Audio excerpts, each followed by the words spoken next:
All right, let's go ahead and go to the main MDI form that we've created. Let's select File, Employee.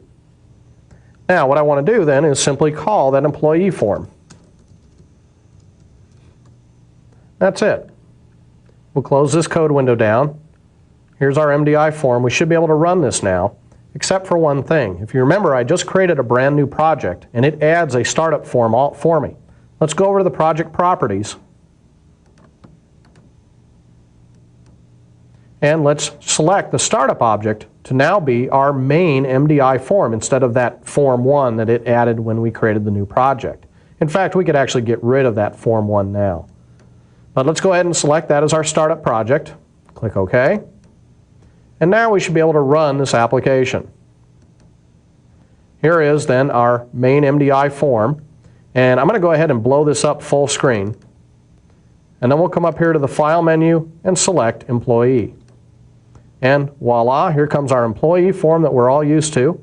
And we now can move this around. But obviously when we move it around, it should stay within the parent form. If we move all the way over here to the side and we look over here, you'll see that it actually does go underneath the parent form. In fact, in VB, the parent MDI form actually gets scroll bars on it. So and you can actually get rid of these scroll bars. But by moving this form around here, if we go up to the top and grab the caption again, you can see that it stays within the parent. Okay? So it won't go outside of the parent area, which is very nice. That's part of that features. Okay, let's go ahead and close this employee form down. And let's go back to design mode. And we'll talk about this other feature here. Part of what we want to do is be able to position these forms. Well, we can do part of that through this window menu here. We can position child forms all over the place. We can tile them horizontally, tile them vertically, cascade them, arrange icons. So let's talk about adding some of these things to our child forms. So what I've got to do is write some code here on this MDI application. Now first off, what I've got to do is I've actually got to add something else. Instead of this employee form, I'm going to go ahead and write some code here to create multiple instances of that form 1. We're going to do that by dimming form new as a new form 1. Then, actually let's do it this way. What I'm doing here is creating several instances of this form 1. And then I'm going to show those forms. The reason why is that way I'll get multiple MDI childs going. We're going to learn more about this syntax coming up in a later tape.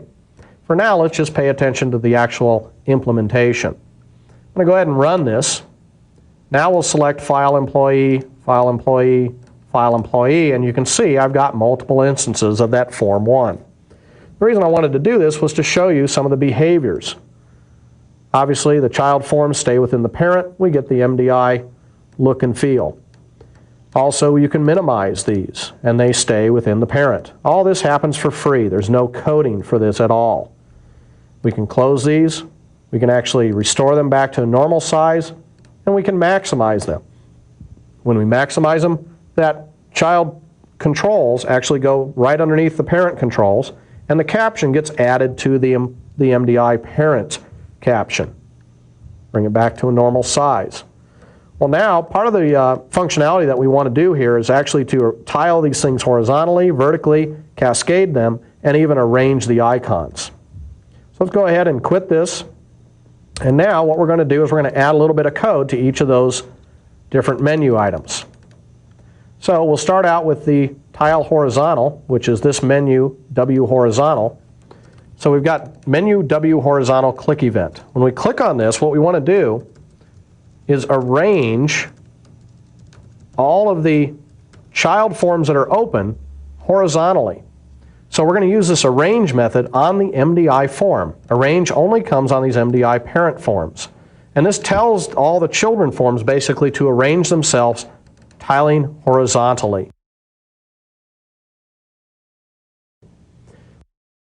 Let's go ahead and run this application, and we'll create a couple forms here, and then we'll do a window tile horizontal, and there we go. So just that one line of code forced all these child forms to go into this order. Don't you wish your children would behave as well? All right, let's go ahead and close this down, and then let's go and do the tile vertically. Now basically it's the same thing. It's me.arrange, and then we use the VB tile vertical. And the same thing then for the cascade, me.arrange, VB cascade. Go ahead and run this again. And we'll look at this file new. Let's add a couple of these guys. Tile vertically, voila. And we can cascade them back like they were at the beginning. So now we've got a lot of functionality here with just 3 lines of code. Now the second thing is, or the last thing we want to do here is with the arrange icons. So let's write that code. Notice how when I close the parent, all of the children close also. That's again one of the things that happens automatically for free. All right, let's choose the arrange menu, and we'll do a me.arrange, VB, arrange, icons. And we'll run this, create a couple of forms again. We'll minimize them, kind of drag them around here so that they're in different locations, and we'll do an arrange icons, and it puts them back into their icon normal place. So that's basically how easy it is to control these MDI child forms. Well, let's take a look at one more thing, and that is centering child forms within the MDI parent client area. So every time I go in and I create one of these new Form 1 forms, it's basically coming up to a default location that's specified by Windows. Well, part of what I want to do is let's go back over to the form in the project window over here, Form 1. Let's bring this up so we can go into design mode on this one.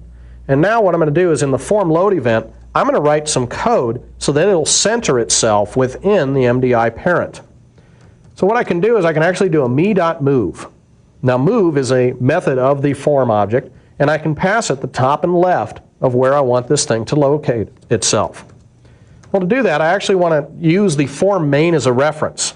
So I need to get basically the height and the width of these things, of the form itself, plus the height and the width of the main form, and divide all of those by 2.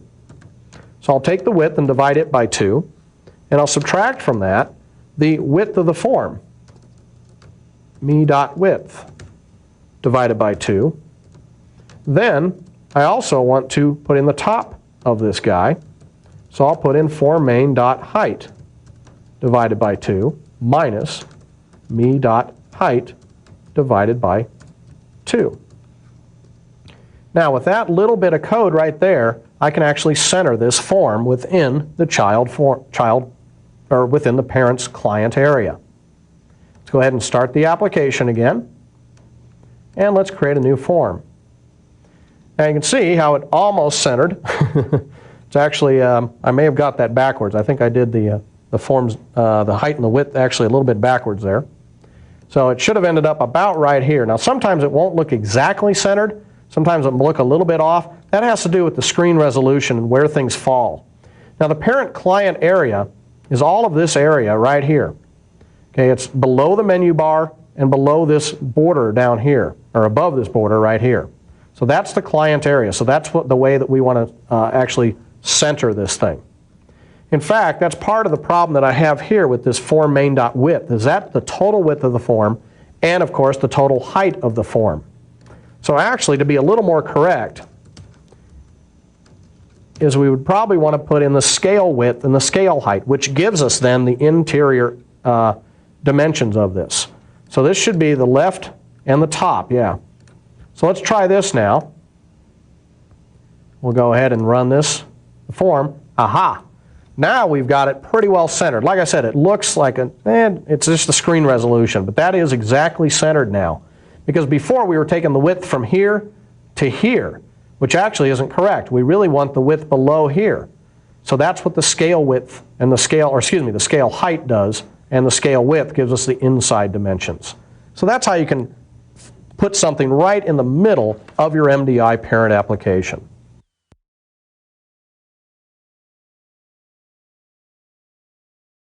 Now remember when we had Word up, and I went to the window menu and it listed all of the children that were open within Microsoft Word. Well, you can do that same functionality in Visual Basic. Underneath this window menu is where we want to have those child forms appear. To do that, you go into the menu system, you find the window menu, Click on the top level menu window, or the window menu, and you then check on the window list property. Once you make this check mark, that will automatically make Windows track all of the child forms that are open for this MDI parent. So let's go ahead and click OK. We'll run the application. We'll open some forms. Okay, I've got a whole bunch of them open here. Remember, they all centered themselves. And now, underneath the window menu, voila. We've got Form 1, Form 2, and Form 3, and I can use this to actually select which one I want to look at. So with just one little property setting, you now get the ability to track open child windows.